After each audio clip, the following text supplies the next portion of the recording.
My sister-in-law said, "You look like help, serve drinks." I'm the lawyer who reviewed her prenup.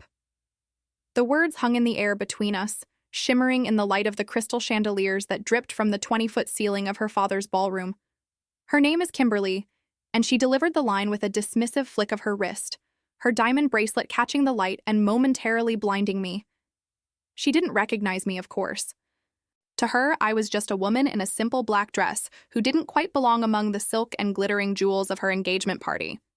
She saw my dress, which probably cost less than the champagne she was holding, and made an assumption. Kimberly tossed me a drink order like I was hired help, not the lawyer who reviewed her prenup. She didn't recognize me. Subscribe and leave a like to see how I turned her insult into my advantage. I stood frozen for a second. A polite smile plastered on my face while a storm raged inside me.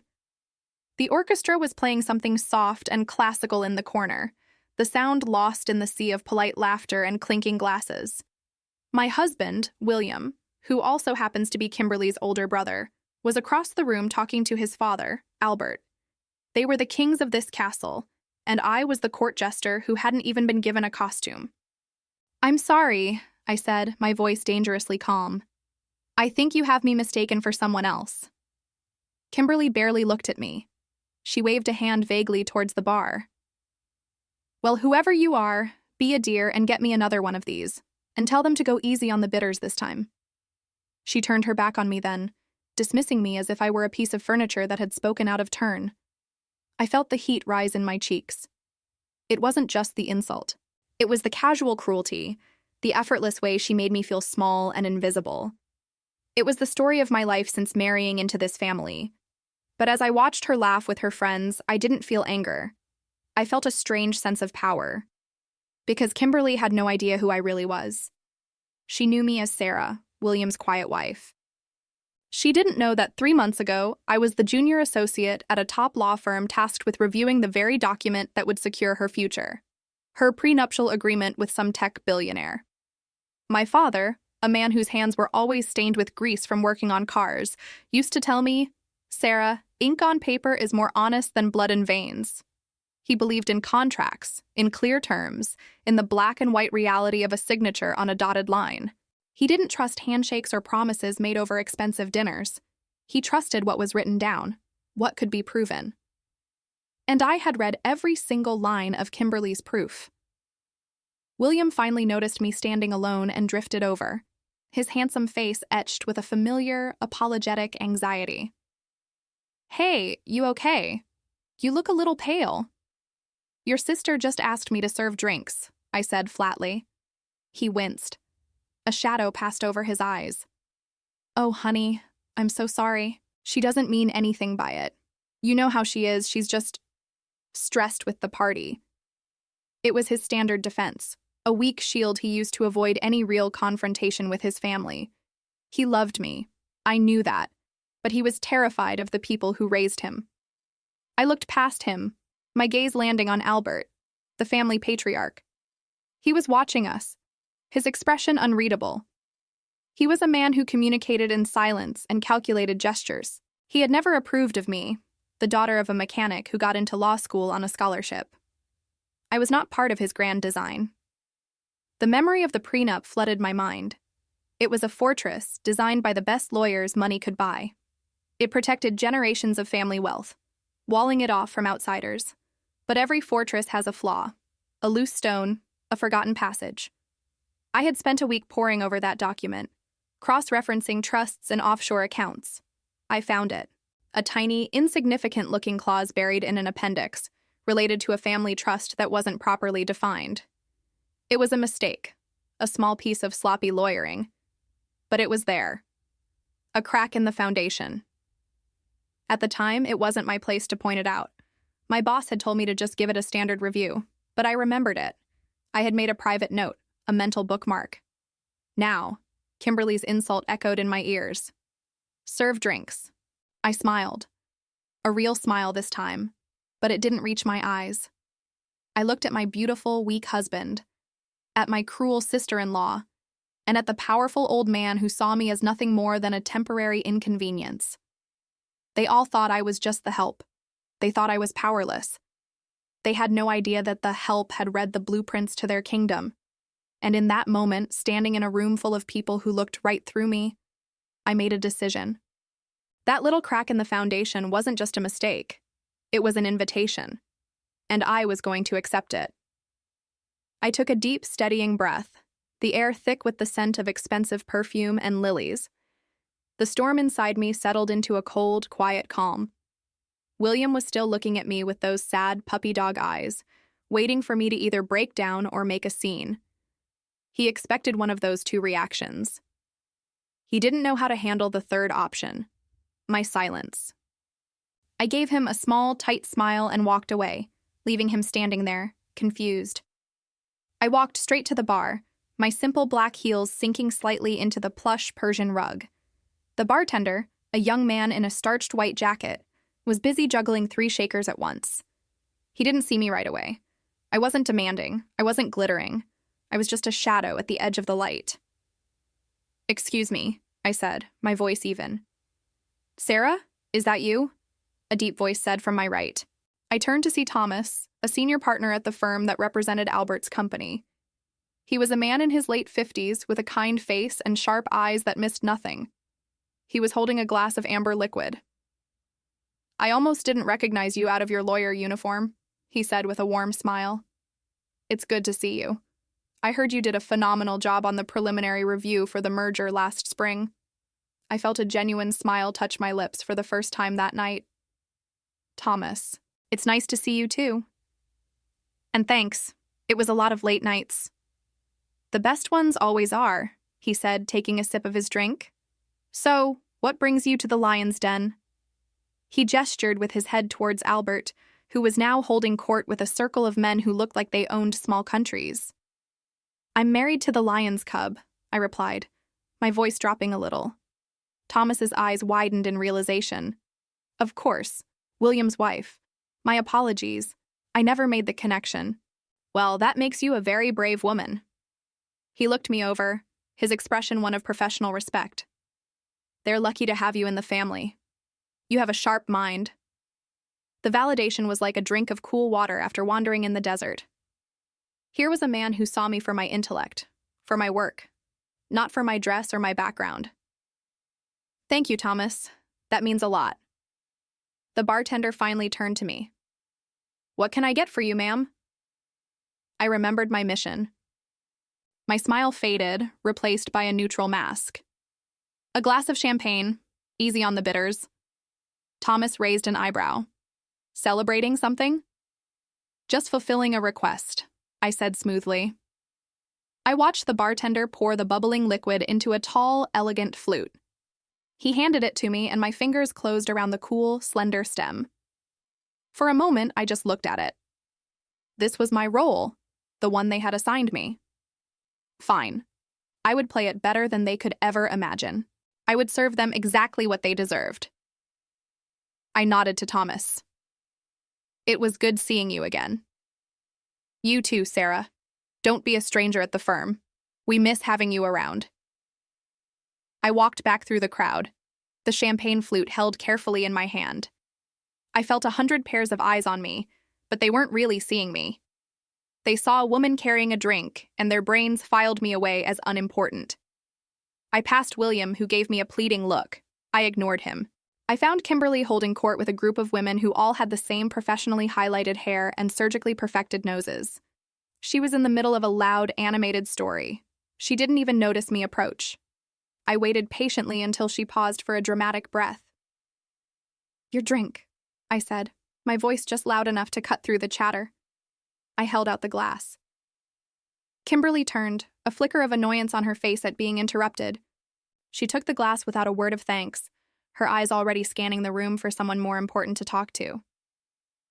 "I made sure it was prepared exactly to your specifications," I added. My tone was level, professional. The tone I used when explaining a contractual obligation to a difficult client. She waved a dismissive hand and turned back to her friends. So anyway, as I was saying, I walked away. She hadn't noticed a thing. She hadn't seen the steel in my eyes or heard the promise in my voice. To her, I had done as I was told. I had been the help. I found a deserted hallway that led to a small, dark-paneled library. The noise of the party faded to a dull roar behind the heavy oak door. The only light came from a small, green-shaded lamp on a massive mahogany desk. The room smelled of old leather and paper. My father would have loved this room. He believed that the truth lived in places like this, written down in black and white. Ink on paper is more honest than blood in veins, he'd said 1,000 times. He was right. Family ties could be twisted and broken, but a poorly defined clause in a trust was an absolute. It was a mathematical certainty.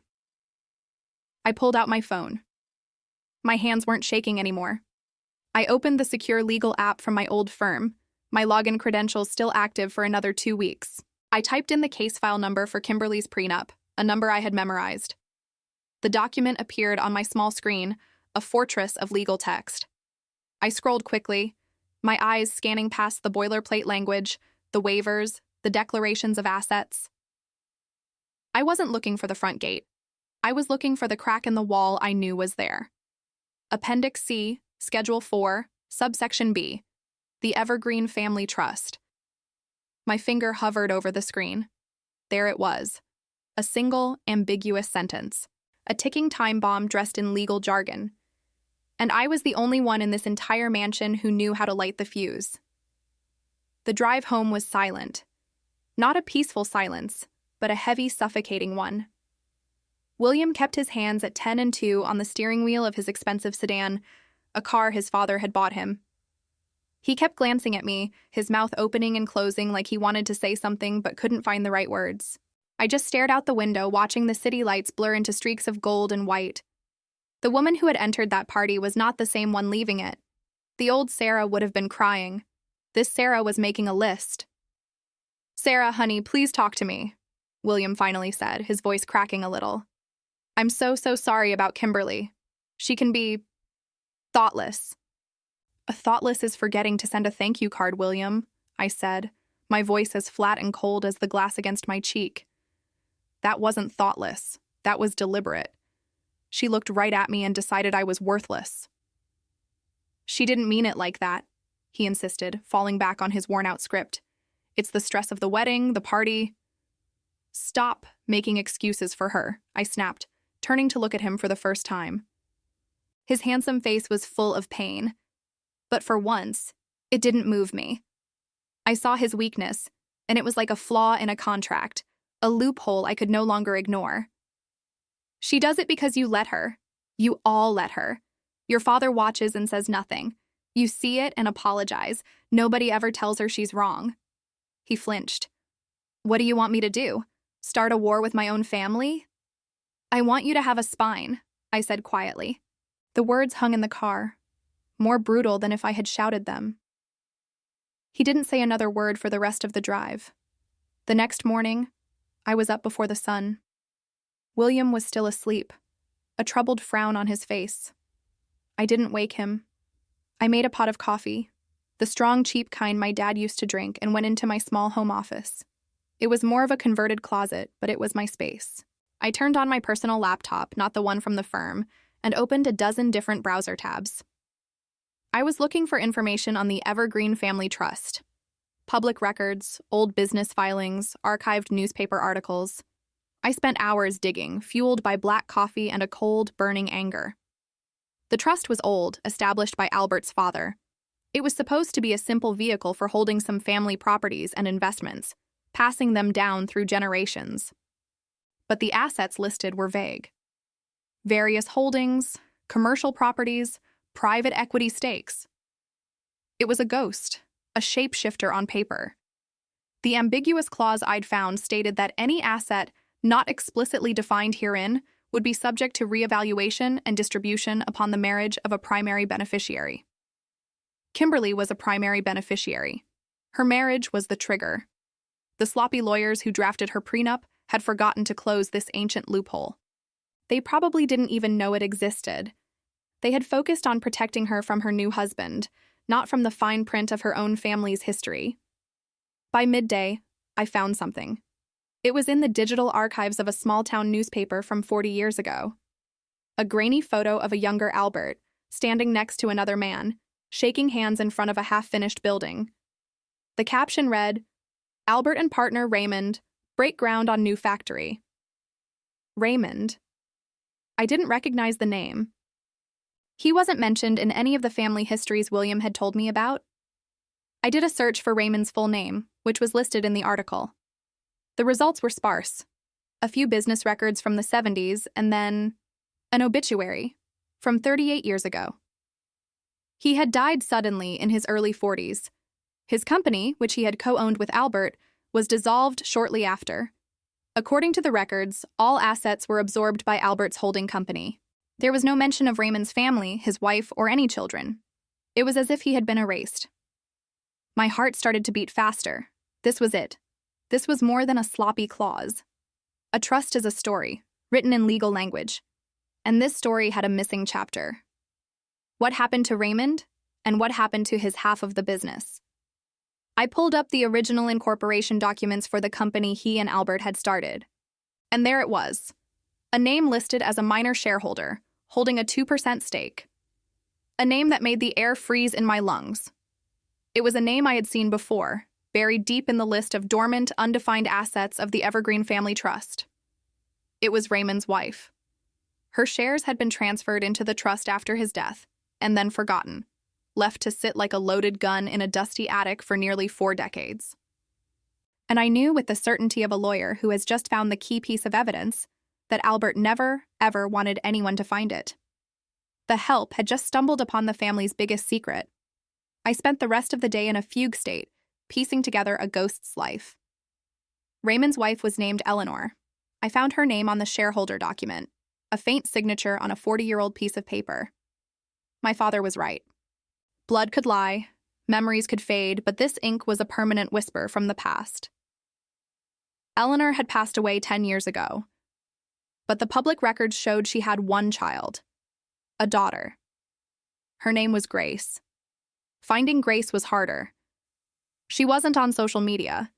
She didn't have a digital footprint. It was as if she, like her father, was content to be invisible. I used a professional legal database, the kind that costs a fortune per search, and cross-referenced old addresses and property records. It took another 2 days of obsessive searching, of late nights staring at my screen until the letters blurred. I neglected William, offering vague excuses about a freelance project.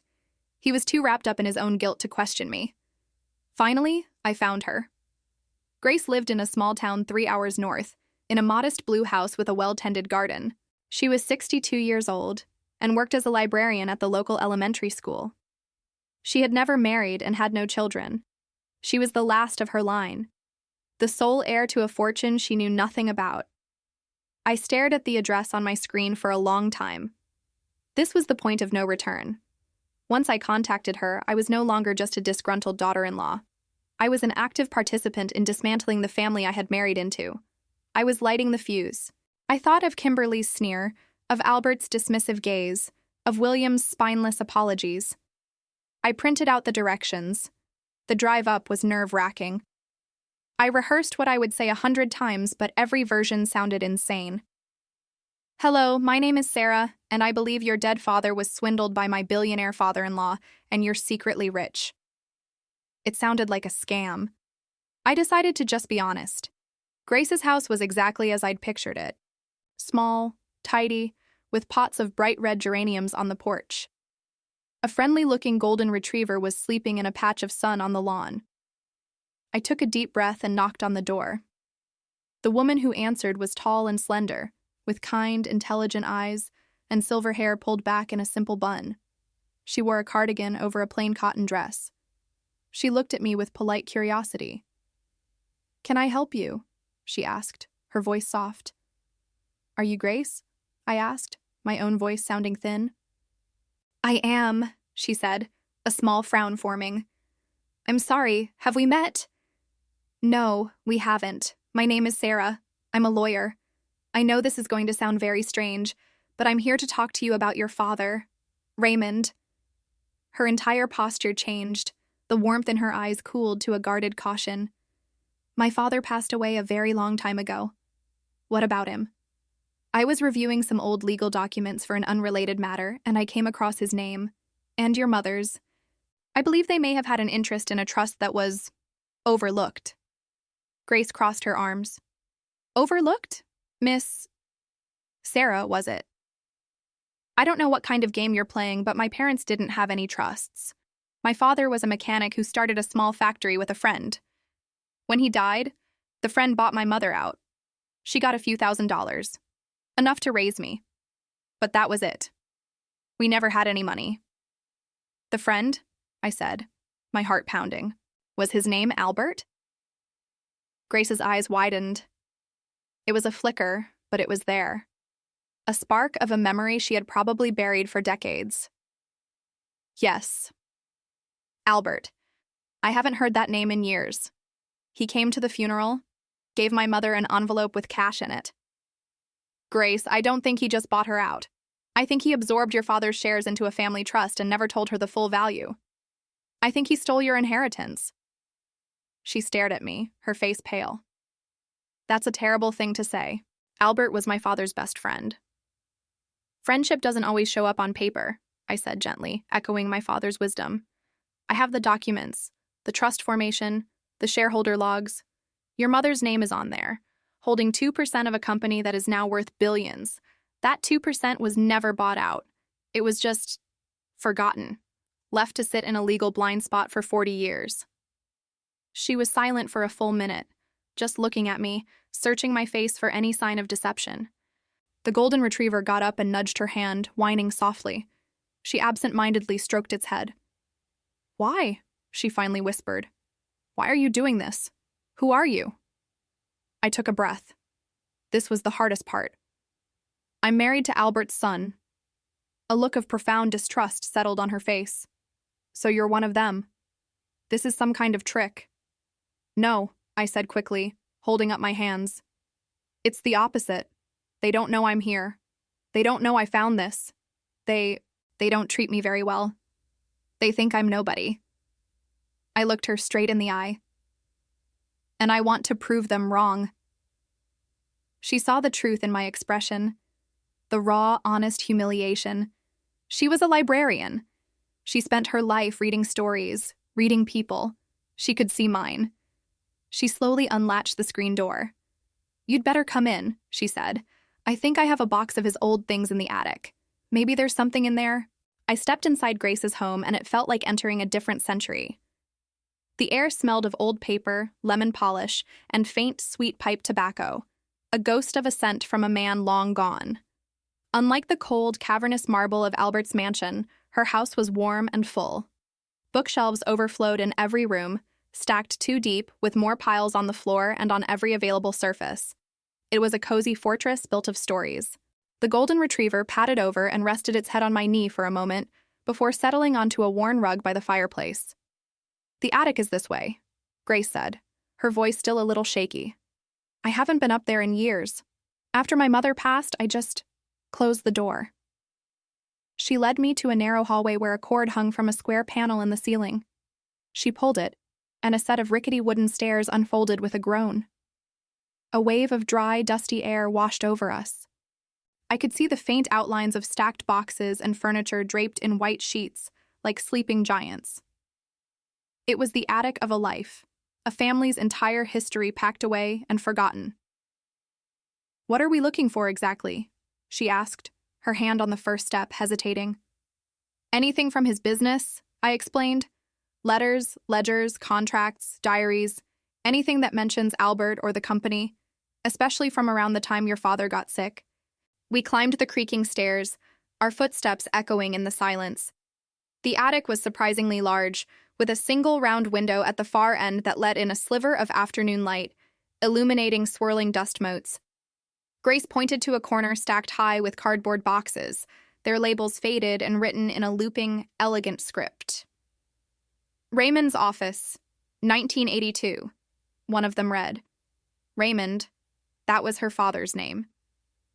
We spent the next hour in a cloud of dust, carefully opening boxes. It was a journey through a man's life. There were old photographs of a smiling young couple, university textbooks with notes scribbled in the margins, and even a box of his old pipes, the source of that ghostly smell. Grace would occasionally stop and look at a photo, a small, sad smile on her face. "They were so happy," she murmured, holding a picture of her parents on a beach. "My dad always said Albert was the brother he never had. He trusted him with everything." That phrase hung in the air. He trusted him with everything. My own father's words came back to me, the same ones I had just said to her on the porch. It was strange how wisdom echoed across generations. I remembered him telling me after I lost a childhood friend over a misunderstanding. Friendship doesn't always show up on paper, but betrayal leaves a mark you can read forever.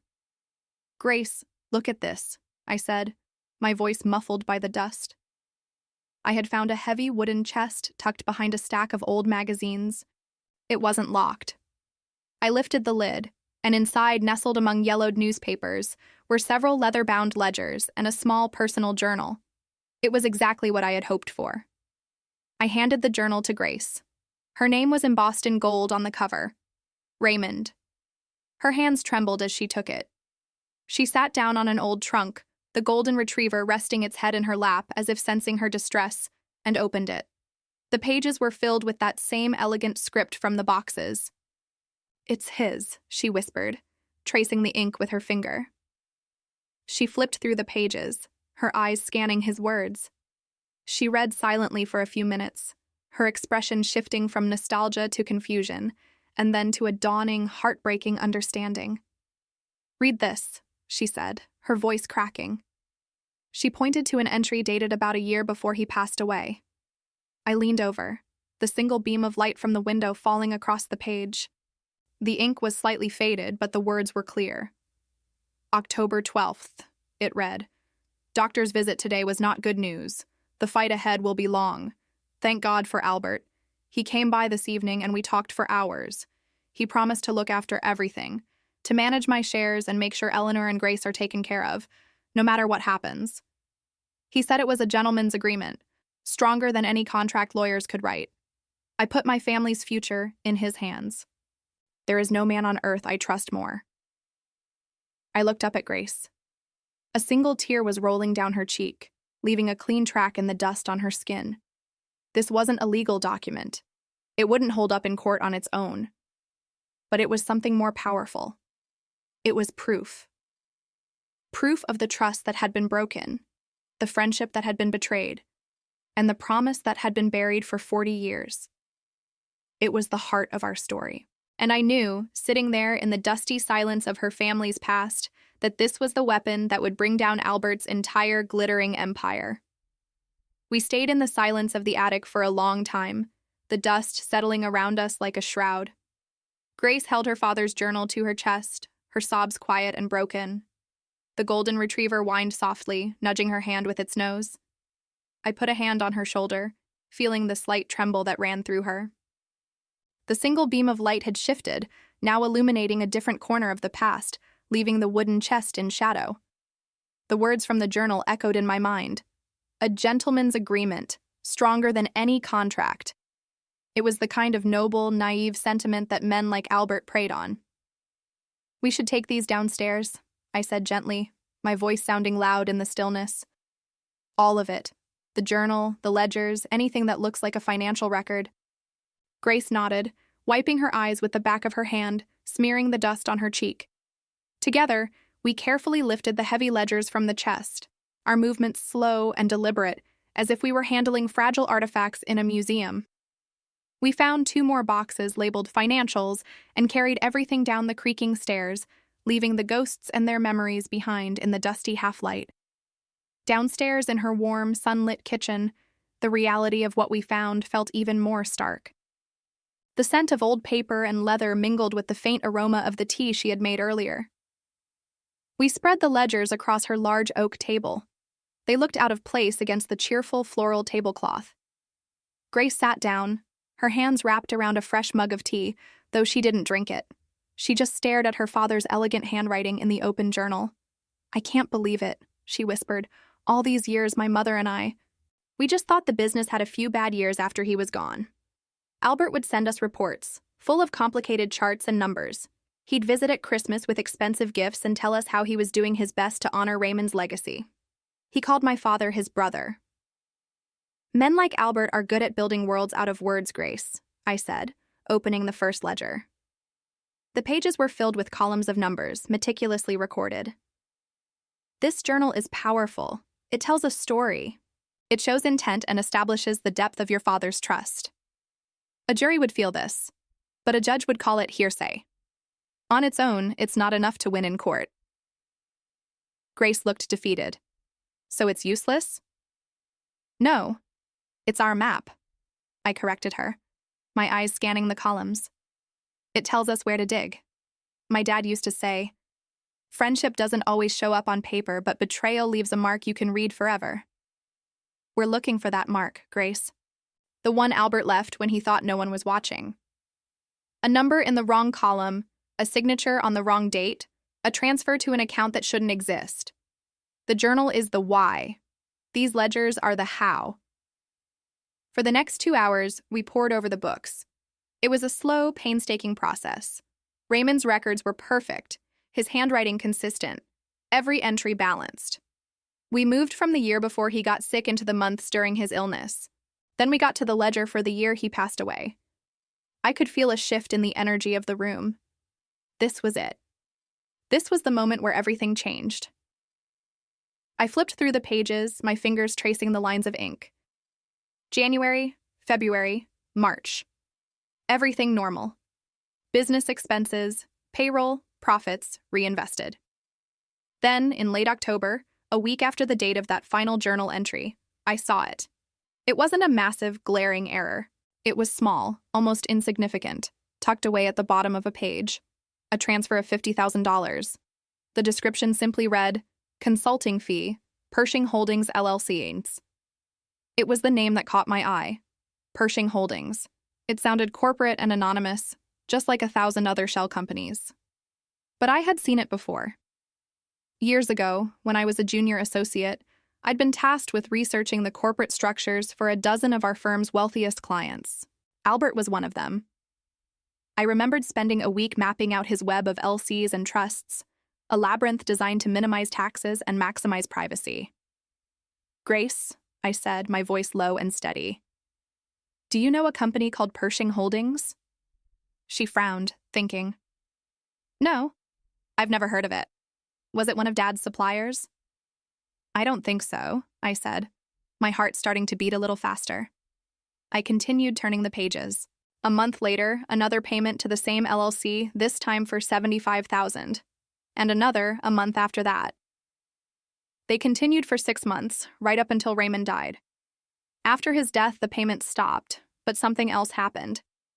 I found the entry in a different ledger, one that tracked share ownership and capital accounts. Dated 6 weeks after Raymond's funeral, it recorded the sale of a significant block of his shares. The price was shockingly low, justified by a note in the margin about market volatility and company debt. The buyer? Pershing Holdings LLC. I pulled out my phone, my hands moving with a purpose I hadn't felt since the engagement party. I navigated to the state's public business registry. My fingers flew across the screen as I typed in the name. The search results loaded in a second. Pershing Holdings LLC, registered agent, Albert Evans.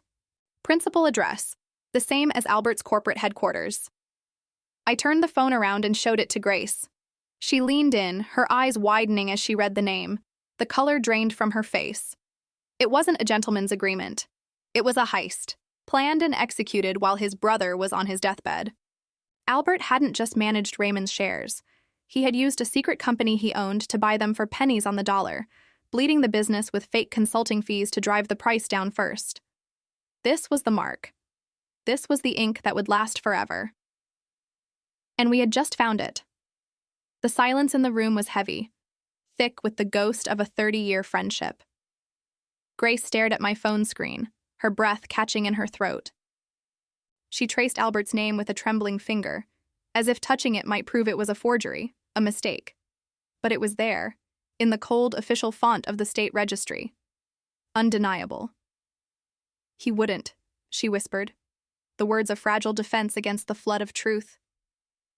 "He called my father brother. He held my hand at the funeral and promised he would always take care of me." "I know," I said softly, turning the phone over and placing it face down on the dusty table. That's what makes this so much worse.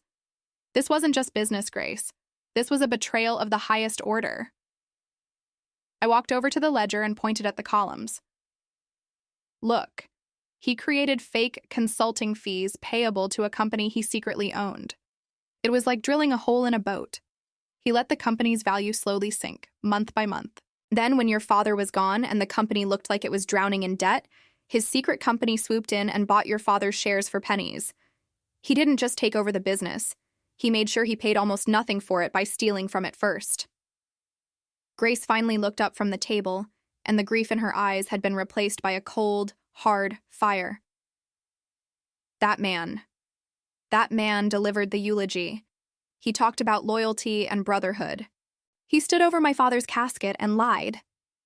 She stood up and began pacing the small, cluttered room, her fists clenched at her sides. I want to go over there right now. I want to throw this ledger in his face. I want William to see what his father really is. And what do you think would happen? I asked, my tone even but firm. He'd deny it. He'd say Pershing Holdings was a legitimate consultant. He'd claim the share price was fair market value. He has an army of lawyers who are paid millions a year to make inconvenient truths disappear.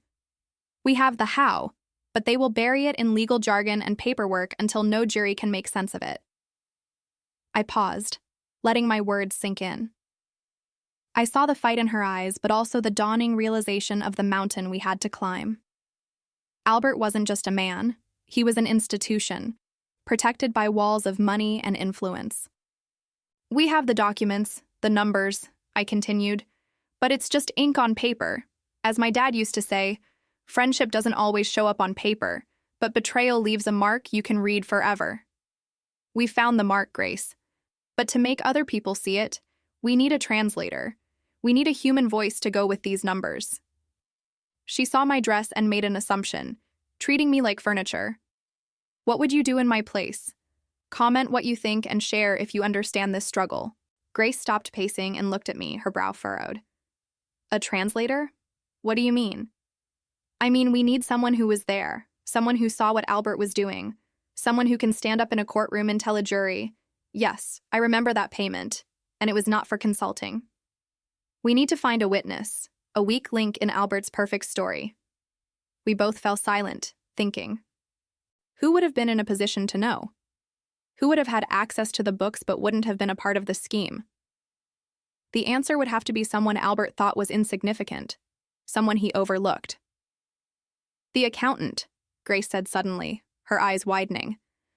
There was an accountant. He worked with my dad for as long as I can remember. His name was Harold Jenkins. He was practically part of the family. He used to bring me caramels when he came over for dinner. My heart began to beat a little faster. This was it. This was the thread we needed to pull. What happened to him? Grace's face darkened. Albert let him go, about a month after the funeral. He told everyone Harold was getting old, that his methods were outdated and the company needed to streamline. Dad would never have fired Harold. Never. Harold was heartbroken. I remember my mother visiting him. He refused to talk about it. He just packed up and moved away to live with his daughter somewhere in the Midwest. It all clicked into place. Of course, Albert would fire the one man who could read the ledgers like a novel. Harold wasn't fired because he was outdated. He was fired because he was a witness. He knew what the company's finances were supposed to look like, and he would have seen the rot setting in. He didn't just move away, Grace, I said, a new wave of determination washing over me. He was silenced. Albert got rid of the one person who could expose him. I picked up my phone again, but this time I didn't go to the business registry. I opened a browser and started searching. Harold Jenkins. We have to find him. He's not just a witness, Grace. He's our translator. He's the key to making this whole thing fall apart. Grace came and stood beside me, watching the screen as I typed. The anger was still in her eyes, but now it was focused. It had a purpose. We weren't just two women in a dusty room full of old papers anymore. We were on a hunt, and we finally knew who we were looking for. The search results flooded the screen, a digital ocean of Harold Jenkinses. There were real estate agents in Florida, dentists in California, high school teachers in Texas. It was a common name, an anonymous name, the kind of name someone like Albert would count on to disappear into the crowd. For a moment, the task felt impossible, like trying to find one specific grain of sand on a beach. "This is hopeless," Grace whispered, her voice thin with defeat. She sank back into a dusty armchair, the puff of air smelling of old paper and lost time. "He could be anywhere." I refused to believe that. "No, he can't," I said, my fingers flying across the keyboard. "People don't just vanish. They leave trails. We just have to find the right one." I started adding search terms. Accountant. New York. The name of their old company. The results narrowed, but not enough. There were still dozens of possibilities, obituaries mixed with business profiles from decades ago. I leaned back, staring at the screen. We were thinking like investigators, but we needed to think like people. "Grace, you said he was like family. What do you remember about him? Not his job, but him. Did he have hobbies? What was his wife's name? Kids?" Grace closed her eyes, trying to pull memories from the fog of her childhood. "His wife. Eleanor. No, that was my aunt. It was something simple. Classic. Mary? No. Frances. I think it was Frances. She passed away a few years before my dad did. And his daughter. He was so proud of her. She went to college to be a teacher. Patricia. Her name was Patricia. Patricia Jenkins," I repeated, typing it into the search bar. Teacher. More results popped up, but then I had an idea. I went to a social media site, one that older generations often use to reconnect with family. I searched for public profiles of women named Patricia, whose maiden name was Jenkins, who listed their father as Harold. It took 20 minutes of scrolling through profiles, but then I found her. A woman in her late 50s. A picture of her standing with an older man who had kind, tired eyes. It had to be him. Her profile said she lived in a small town in Ohio. Her name was Patricia Doyle. She was married. "I think we found his daughter," I said, my voice quiet but electric. Grace shot up from the chair and rushed to my side, her eyes wide as she looked at the photo. "That's him," she breathed. "That's Harold. He looks so much older." He did. The man in the photo had the gentle slump of someone who had carried a heavy weight for a long time. He wasn't just older, he was diminished. Albert hadn't just fired him, he'd broken a piece of his spirit. This man wasn't hiding, he was in exile. I switched from social media to a professional database I subscribed to, one that aggregates public records. I typed in Patricia Doyle and the town in Ohio. A few seconds later, an address appeared on the screen. Property records, and listed as a resident at that same address was a man named Harold Jenkins, age 78. We had him. We had his location. He was real, a man living in a quiet house in Ohio, completely unaware that two women in a dusty New York archive were about to turn his life upside down. "What if he won't talk to us?" Grace asked, her voice trembling slightly. "Albert threatened him, I'm sure of it. He made him sign something, paid him to stay quiet." I looked from the address on the screen to the old leather-bound ledgers on the table. The neat columns of numbers, the careful handwriting of two partners building a dream, and then the slow, creeping infection of Albert's greed. My dad used to say, "Friendship doesn't always show up on paper, but betrayal leaves a mark you can read forever." We've been looking at the mark on the paper, Grace. But Albert left a mark on Harold's life, too. He tried to erase him, to make him a ghost. People don't like being erased. We just have to give him a chance to write his own story again. And now came the hard part. We couldn't just show up on his doorstep. That would scare him off for good. We needed to be careful, strategic. I found a phone number listed for the address. My heart was pounding in my chest. This was the moment everything could change, or the moment our only lead could slam the door in our faces. "I'll make the call," I said, pulling out my phone. "I'm a lawyer. I'll be professional. I won't mention Albert at first. I'll just say it's about the estate of Raymond, your father." I took a deep breath, my finger hovering over the call button. Grace stood beside me, holding her own breath. I pressed the button and put the phone on speaker. It rang once, the sound echoing in the silent room. It rang a second time. I could hear my own pulse in my ears. On the third ring, someone picked up. There was a click, and then a woman's cautious voice. "Hello?" It was her, Patricia Doyle, the gatekeeper. I cleared my throat, trying to sound calm and confident, like this was a call I made every day. "Hello, my name is Sarah. I'm a lawyer representing the estate of Raymond, Grace's father. I'm calling to speak with Mr. Harold Jenkins about a matter concerning his former employment. Is he available?" There was a long, heavy silence on the other end of the line. For a terrifying second, I thought she was going to hang up. Then, I heard her take a shaky breath. "Who is this, again?" she asked, and her voice was no longer just cautious. It was filled with a fear that was 20 years old. I held the phone tighter, my knuckles white. Grace was beside me, her eyes wide, looking from the phone to my face as if she could read the conversation in my expression. The dusty air of the archive felt heavy, charged with the fear coming through the speaker. "My name is Sarah," I repeated, keeping my voice as even as I could. "I'm an attorney, and I'm here with Grace. She's Raymond's daughter." I paused, letting that sink in. "We're not trying to cause any trouble for you or your father, Ms. Doyle." "You shouldn't have called," Patricia whispered. Her voice was thin, brittle, like old paper. We were told to leave it alone. For good." "Who told you that, Patricia?" I asked gently. "Was it Albert?" A sharp intake of breath on the other end. It was all the confirmation I needed. The silence stretched on, filled with 20 years of unspoken history. I could picture her in a quiet house in Ohio, the phone pressed to her ear, looking over her shoulder as if Albert could materialize in her kitchen. "We're not him," I said softly. "We're the other side of the story. Grace has spent her whole life believing her father's business failed. She deserves to know the truth. Your father, Mr. Jenkins, he deserves for the truth to be known, too. We have the old business ledgers. We see his name on every page, right next to Raymond's. They built something together." I glanced at Grace.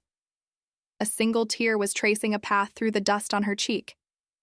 She let out a tiny, choked sound, a small gasp of grief and hope. It was just loud enough for the phone to pick it up. On the other end, I heard a shuffling sound. Patricia's voice was muffled, speaking to someone in the background. "Dad, it's about Mr. Raymond." There was a deeper, raspy mumble in response. More shuffling, and then a click as the phone was passed to someone else. A man's voice, rough with age and disuse, came on the line. "Who is this?" he demanded.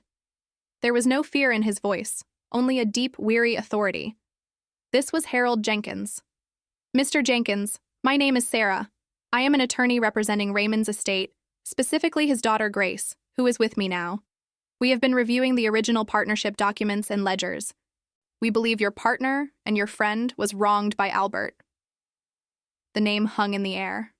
For a long moment, there was only the sound of his breathing, a slow, ragged rhythm. I worried he had hung up, that the shock was too much.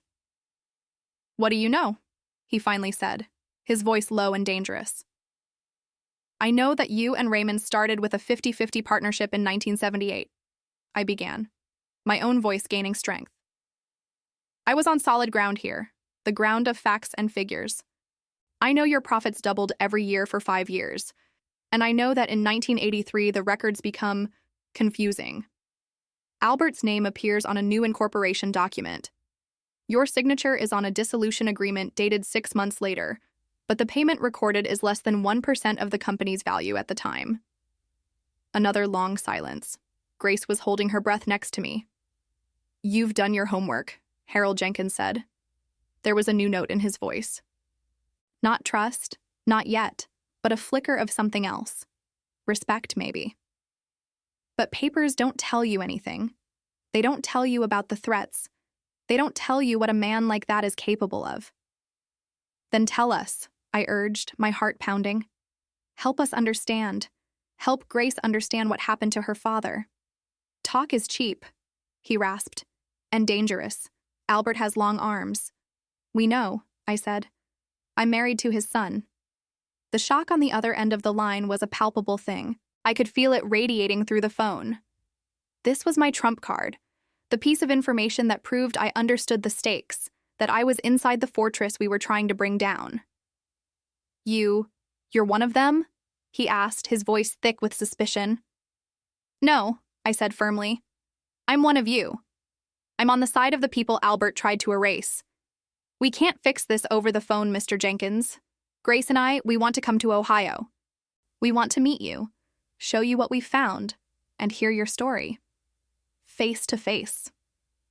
I could hear him thinking, weighing the risk of a lifetime of silence against this one, unexpected chance to set the record straight. I heard Patricia's worried murmur in the background again. Dad, don't. He ignored her. You come here, he said, his voice gaining a hard, decisive edge. You bring those ledgers.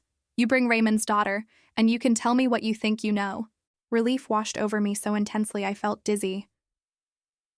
We will. We'll be there in 2 days, I said, already planning the flights in my head. One more thing, Harold Jenkins said, his voice dropping to a conspiratorial whisper. You tell no one you are coming. You don't tell your husband, William. You don't tell anyone. If Albert gets wind that you found me, he'll bury you just like he tried to bury Raymond and me. Do you understand? Yes, I said, my throat dry. We understand. He hung up without another word. I slowly lowered the phone, the silence of the room rushing back in. Grace stared at me, her face a mixture of terror and exhilaration. We had him. We had our witness. And we were about to walk straight into the heart of a story that Albert had spent 2 decades trying to keep buried. The silence in the room was a physical thing, pressing in on us after the click of the disconnected call.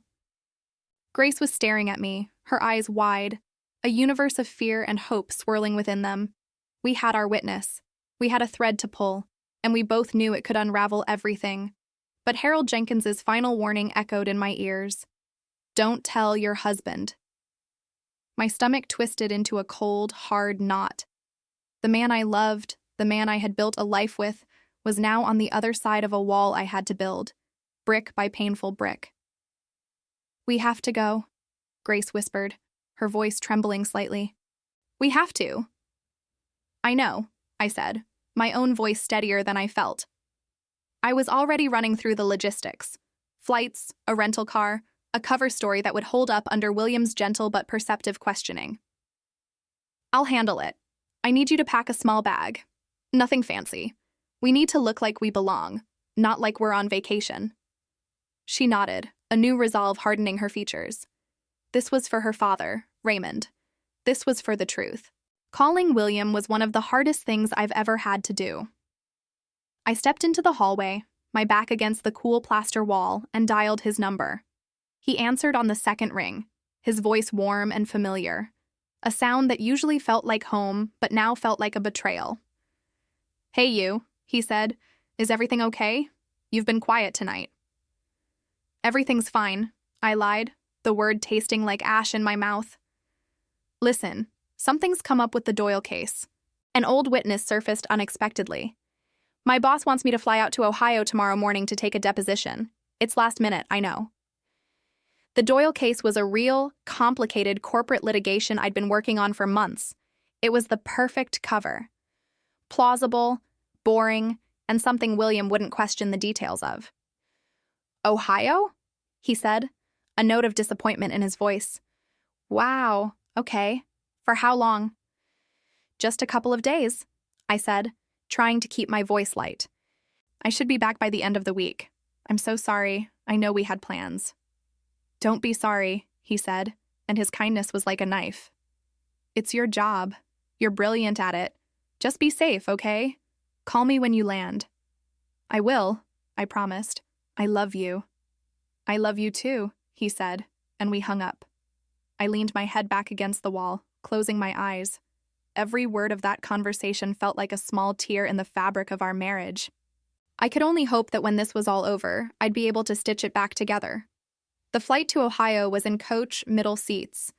Grace and I sat in silence for most of the 2-hour journey, the drone of the engines a backdrop to our own racing thoughts. We were surrounded by families going on vacation and business travelers typing on laptops. No one could have guessed that the two women in row 24 were on their way to detonate a 20-year-old secret that could destroy one of the most powerful families in the country. We rented a nondescript gray sedan at the airport and drove. The Ohio town where Harold Jenkins lived was a world away from the manicured lawns and towering glass buildings of our life. It was a place of small wood frame houses with peeling paint and porches that sagged. Faded American flags hung from some of them. It felt like a town that time and prosperity had forgotten. It was the perfect place to hide a secret. We found his address on a quiet street lined with old oak trees. The house was a small, neat bungalow, the lawn mowed but patchy. A tricycle lay on its side near the front steps. I took a deep breath, looked at Grace, and we got out of the car. Each step up the concrete walkway felt heavy, momentous. I knocked on the door. After a long moment, it creaked open a few inches. A woman with worried eyes and the same determined set to her jaw as the voice on the phone peered out at us. It had to be his daughter, Patricia. "We're here to see Mr. Jenkins," I said softly. She looked from my face to Grace's, her expression guarded. "He's not seeing anyone." "He's expecting us," I said, holding her gaze. "He told us to come." She hesitated, then opened the door wider. "Come in," she said, her voice barely a whisper. "But if you cause any trouble for my father, you'll answer to me." We stepped inside. The house was dark and smelled of old paper and dust, and sitting in a worn armchair in the corner of the living room was Harold Jenkins. He was thinner than I'd imagined, with stooped shoulders and hands that were knotted with age. But his eyes, when he lifted them to look at us, were sharp and intelligent. They were the eyes of a man who had been waiting a very long time. "So," he said, his voice a dry rasp. "You came." "We came," I confirmed. I opened my briefcase and took out the copies of the ledgers. I laid them carefully on the coffee table between us. The numbers and names seemed to leap off the page in the dim light. He stared at them, his face unreadable. He didn't reach for them. Instead, he looked directly at Grace, studying her face with an unnerving intensity. "You have your father's eyes," he said quietly. Raymond was a good man, too trusting. That was his problem. He finally looked at the papers, then back at me. "You think this is the whole story? You think this is about a few forged signatures and stolen profits?" He let out a short, bitter laugh that sounded like cracking wood. "You think this was just about money?" he said, leaning forward in his chair, his eyes boring into mine. "It started with money, but it ended with something much, much worse." I leaned forward, my hands gripping the edge of my briefcase. The air in the room was thick with the weight of unspoken history. Grace sat beside me, rigid as a statue. "What do you mean, worse?" I asked, my voice barely a whisper. Harold Jenkins took a slow, rattling breath. His daughter, Patricia, moved to stand behind his chair, placing a protective hand on his shoulder. "Money can be replaced," Harold said, his voice a low rasp. "A life cannot." My heart went cold. I glanced at Grace. All the color had drained from her face. She looked like she was about to be sick. "Mr. Jenkins," I said carefully, "what are you trying to tell us?" He finally looked away from Grace and fixed his gaze on me. "Albert and Raymond were partners, yes, but Albert was always the ambitious one. He saw a future that Raymond was too cautious to chase, a future built on risk, on cutting corners, on deals made in shadows. Raymond wanted to pull out. He had found another investor, a man named Doyle, who was willing to buy his shares for a fair price." He paused, letting the silence stretch. "Albert couldn't let that happen. If Raymond sold his shares, Doyle would have demanded a full audit of the books. And that audit would have uncovered everything Albert had been hiding for years. Not just stolen profits, but illegal investments, tax evasion. Enough to send him to prison for a very long time. So he forged the documents to make it look like my father sold his shares to him for a fraction of their worth," Grace finished, her voice trembling with a rage that had been simmering for years. "That was part one of the plan," Harold corrected softly. "The easy part, but it wouldn't solve the problem of Raymond talking. Your father was an honest man, Grace.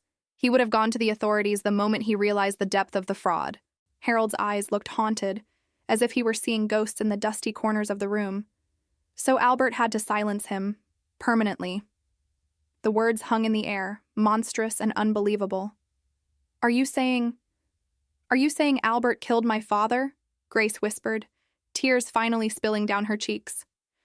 "Raymond had a heart condition," Harold said, his voice flat and devoid of emotion. "Everyone knew it. He took medication for it every day. 3 pills, 1 in the morning, 2 at night." Albert knew the pharmacist, a man named Frank, a good man with a gambling problem. Albert used that. He leveraged Frank's debts, threatened his family. He made Frank replace your father's medication with placebos, sugar pills. I felt the floor drop out from under me. This wasn't just corporate greed. This was cold, calculated murder. "It took 3 weeks," Harold continued, his voice cracking. Raymond started feeling weaker. He thought it was stress. Then, one morning, he had a massive heart attack in his office. By the time anyone found him, it was too late.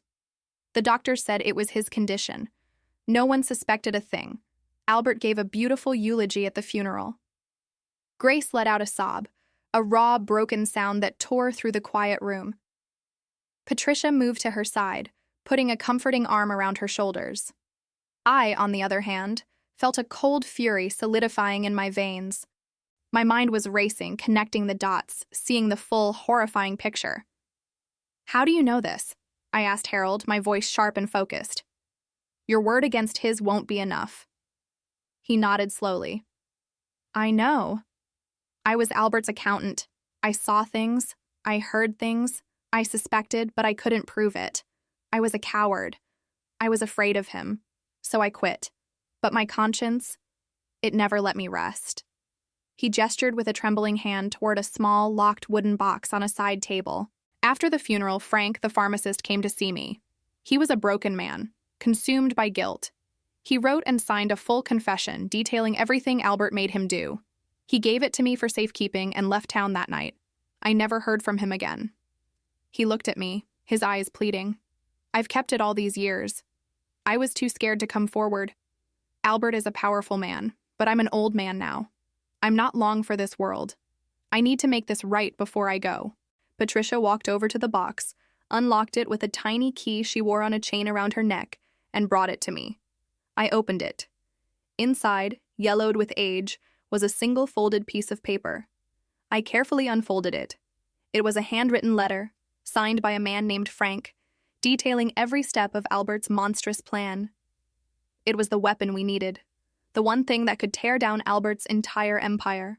I looked at Grace, whose tears had now been replaced by a look of fierce determination.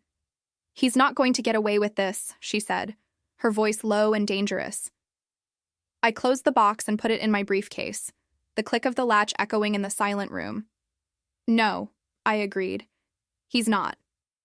A plan was already forming in my mind, a stage being set. Kimberly's wedding was in 2 weeks. The entire family, all their powerful friends, the press, everyone would be there to celebrate the union of 2 wealthy dynasties. They were expecting a party. They had no idea they were about to witness a trial. "He thought he buried his secrets," I said, looking from Harold to Grace. But some things don't stay buried forever. The 2 weeks leading up to the wedding felt like the calm before a hurricane. I met with Grace, Harold, and Patricia several times. We hired a private technical crew, telling them it was for a surprise wedding video. They set up a large, retractable screen behind the main stage in the grand ballroom of the Plaza Hotel, seamlessly integrated into the opulent decor. No one would notice it until it was time. My husband, William, knew something was happening. He saw the determination in my eyes, the late-night calls, the locked briefcase I never let out of my sight. "Whatever it is, I'm with you," he said one night, his voice heavy with a mixture of fear and loyalty. He didn't know the specifics, but he knew his father. That was enough. The day of the wedding arrived, a perfect, crisp autumn afternoon. The ballroom was a fantasy of white roses and gold accents. A string quartet played softly as hundreds of the city's elite mingled, sipping champagne. Kimberly was radiant in a gown that cost more than my house, a perfect princess in her perfect fairy tale. Albert stood beside her, beaming with pride, the benevolent king of his empire. He nodded at me coolly as I walked in with William, Grace, Harold, and Patricia. He saw us as a strange, mismatched group, but not as a threat. His arrogance was his greatest weakness. We took our seats at a table near the back, waiting. The ceremony was a blur of empty vows. Then came the reception, the toasts. The best man went first, then the maid of honor. Finally, it was Albert's turn. He walked to the microphone, glass in hand. "I've never been a prouder father," he began, his voice booming through the speakers. That was my cue. I nodded to the technician at the back of the room. With a soft whirring sound, the massive screen descended behind Albert, displaying a high-resolution scan of Frank's confession. A confused murmur rippled through the crowd. Albert faltered, turning to see what everyone was looking at. His face went from ruddy confidence to a ghastly pale white. I stood up and walked to a second microphone we had placed on our table. My heart was pounding, but my voice was steady. "You're right, Albert," I said, and every head in the room snapped toward me. "You should be proud. Proud of your ability to lie, to steal, and to murder." Gasps filled the ballroom. Kimberly looked from the screen to her father, her face a mask of confusion. "What is this? What is she talking about, Daddy?" "That letter," I continued, my voice cutting through the noise, "is a confession from a pharmacist named Frank Doyle.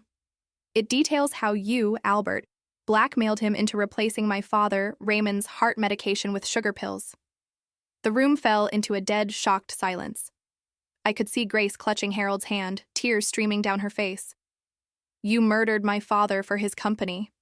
You let him die slowly, thinking he was failing, while you planned your takeover.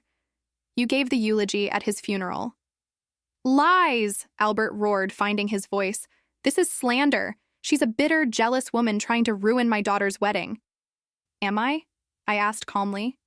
I held up my phone, which was connected to the sound system. "Then perhaps you'd like to hear from Frank himself." I played a recording Harold had made of his conversation with the pharmacist all those years ago. Frank's terrified, guilt-ridden voice filled the opulent room, recounting every detail of Albert's plan. Kimberly let out a strangled sob and sank into her chair, her fairy tale wedding crumbling into a nightmare around her. The groom and his family looked on in horror. As the recording ended, 2 men in plain suits entered the ballroom. I recognized Detective Carter from the meeting we'd had 2 days prior. They walked calmly and directly toward the stage. Albert's face contorted with rage as he saw them. He looked at me, his eyes filled with a hatred so pure it was chilling. "You," he spat. "Some things don't stay buried forever," I said into the microphone, my voice echoing the words I had spoken to Grace and Harold. Detective Carter reached the stage. "Albert," he said, his voice calm but firm, "you're under arrest for the murder of Raymond." The click of the handcuffs was the loudest sound in the silent room. As they led him away, past the tables of horrified guests and the ruins of his daughter's life, he never took his eyes off me. Kimberly was weeping uncontrollably, her perfect day, her perfect life, shattered in an instant. The next morning, the story was on every news channel. William sat with me, holding my hand, his face pale. He had finally learned the full truth about the man he called his father. He was disgusted and heartbroken, but his loyalty to me, to the truth, never wavered. He had cut all ties with his family. 3 days later, I stood with Grace, Harold, and Patricia in front of my father's grave. The autumn leaves fell gently around us. Harold placed a single white rose on the headstone. The burden he had carried for decades was finally gone. Grace looked at me, her eyes clear for the first time in years. "Thank you," she whispered. "You brought him peace. You brought us all peace." I looked at my father's name carved in the stone. The rage I had carried for so long was gone, replaced by a quiet calm. I had not only uncovered a secret, I had served justice. I had taken down an empire built on a grave, and in doing so, I had finally allowed my father and myself to rest. From a dismissed lawyer to a courtroom victor, Albert is arrested, his empire built on lies is shattered. What did you think of my justice? Subscribe for more stories of truth prevailing.